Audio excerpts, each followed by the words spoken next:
क्या आपने कभी गीता पढ़ी है?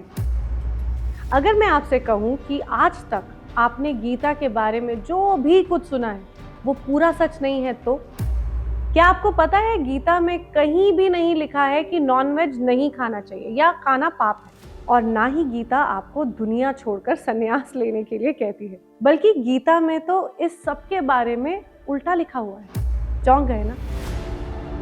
हाय फ्रेंड्स, मैं हूं Daljeet Kaur and you are watching Bhakti with logic.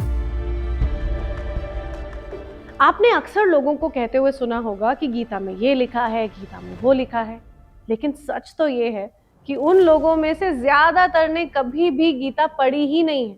वो बस सुनी सुनाई बातें आपको बताते हैं और आप भी बिना लॉजिक लगाए आंखें बंद करके उनकी बात मान लेते हैं।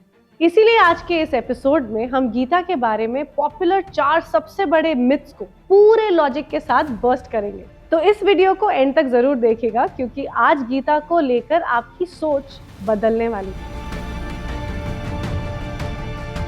गीता को लेकर सबसे पहला मिथ है कि गीता सिर्फ बूढ़े और रिटायर्ड लोगों के लिए है और गीता लाइफ के एंड में किसी आश्रम या मंदिर में बैठकर समझने की चीज है।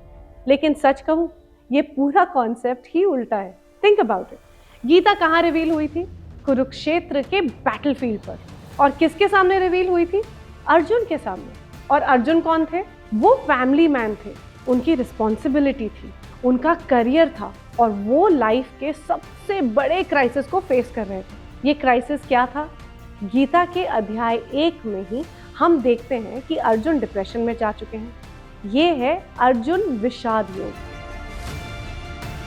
वो रिटायर होकर जंगल नहीं गए थे, वो तो लाइफ की सबसे इंपॉर्टेंट फाइट के बीच में कंफ्यूज हो गए थे। उसी मोमेंट में कृष्णा ने उनको गीता का ज्ञान दिया। तो सोचिए, अगर गीता रिटायर होने के बाद समझने वाली चीज होती तो कृष्णा अर्जुन को क्या कहते? छोड़ दे भाई, ये लड़ाई को छोड़ ही दे, 30 साल के बाद आई हो तब लड़ेंगे, तब बताऊंगा। लेकिन ऐसा नहीं हुआ। गीता एक यंग, सक्सेसफुल और स्ट्रेस्ड आउट इंडिविजुअल को दी गई थी उसका परफॉर्मेंस इंप्रूव करने के लिए, विच मीन्स ये आपके और मेरे लिए है, आज के लिए है, इसी मोमेंट के लिए है। गीता को लेकर दूसरा मिथ ये है कि गीता पढ़ोगे तो समझ आएगा, दुनिया के काम छोड़कर बैठ जाना चाहिए, सब त्याग देना चाहिए। एंड ट्रस्ट मी, ये बहुत बड़ा मिसकंसेप्शन है। गीता तो एग्जैक्टली इसका उल्टा सिखाती है। अध्याय 3 श्लोक 8 में कृष्णा साफ कहते हैं, नियतम कुरु कर्मा त्वम कर्मा यायो या कर्मणा, which means perform your prescribed duties because working is far better than not working at all। और गीता के सबसे फेमस कोट यानी अध्याय 2 श्लोक 47 में वो इसका फॉर्मूला भी देते हैं, कर्मण्यवाधिकारस्ते मां फलेषु कदाचन। मतलब तुम्हारा राइट सिर्फ कर्म पर है, कर्म के फल पर कभी नहीं है। इसका मतलब ये नहीं है कि आप काम करना छोड़ दो, इसका मतलब ये है कि आप अपना 100% एफर्ट दो लेकिन रिजल्ट पर कंट्रोल मत करो। गीता ये कहती है, perform your duties with excellence but don't get attached to success और फेलियर। डिटैचमेंट का मतलब है freedom from anxiety, not freedom from actions. ये आपको बर्नआउट होने से बचाती है, विच मीन्स गीता एस्केपिज्म नहीं सिखाती, बल्कि ये तो एंगेज्ड एंड माइंडफुल लिविंग का बेस्ट फॉर्मूला देती है। तीसरा और सबसे बड़ा मिथ, गीता में लिखा है कि नॉनवेज खाना पाप है, इसीलिए आप नॉनवेज छोड़ दो। But let me tell you, Gita में ऐसा कोई डायरेक्ट ऑर्डर नहीं है। सच तो ये है कि गीता का अध्याय 17 पूरा फूड, नेचर और सैक्रिफाइस की क्लासिफिकेशन पर बेस्ड है। अध्याय 17 के श्लोक नंबर 7 to 10 में गीता फूड को हमारे 3 गुणों के हिसाब से साइंटिफिकली कैटेगराइज करती है। सत्वा गुण यानी प्योरिटी, रजस गुण यानी पैशन एंड तमस गुण यानी इग्नोरेंस, इनर्शिया। गीता कहती है जो food fresh, healthy and energy देता है वो सात्विक है, जो फूड बहुत स्पाइसी, ऑयली या स्टिमुलेटिंग है वो रजसिक है।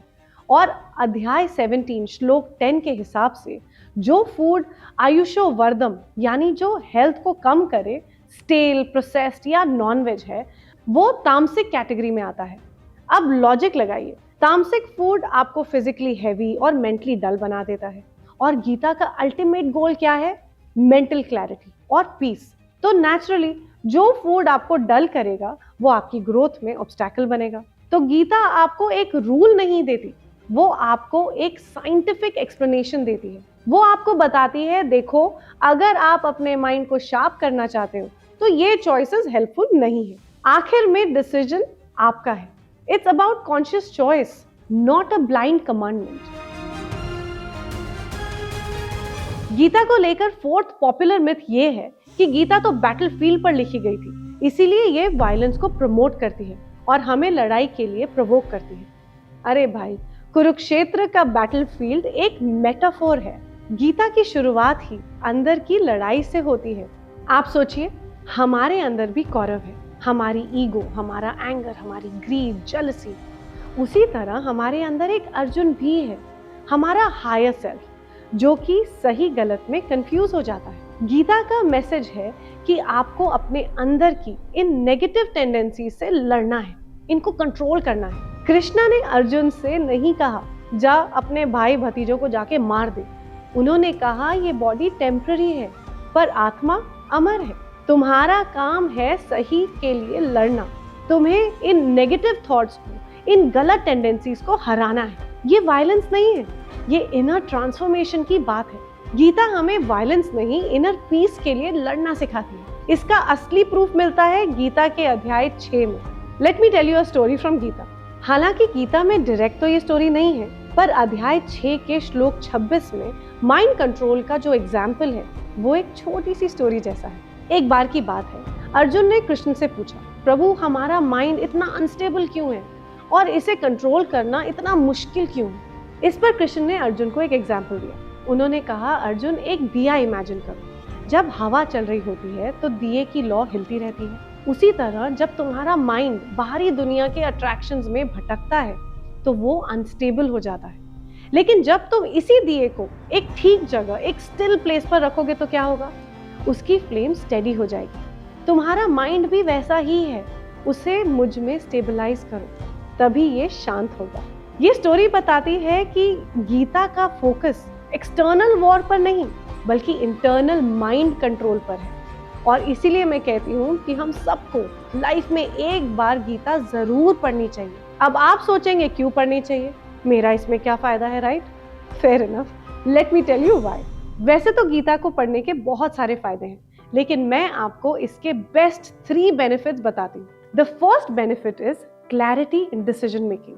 गीता आपको लाइफ का रियल कॉन्सेप्ट समझाती है और आपको लॉजिकल फ्रेमवर्क देती है कि सही डिसीजन कैसे लें। सेकंड बेनिफिट है फ्रीडम फ्रॉम एंजाइटी। गीता आपको कर्म योग का फॉर्मूला सिखाती है जिससे आपको रिजल्ट की एंजाइटी से मुक्ति मिलती है। And third benefit is mastering the mind.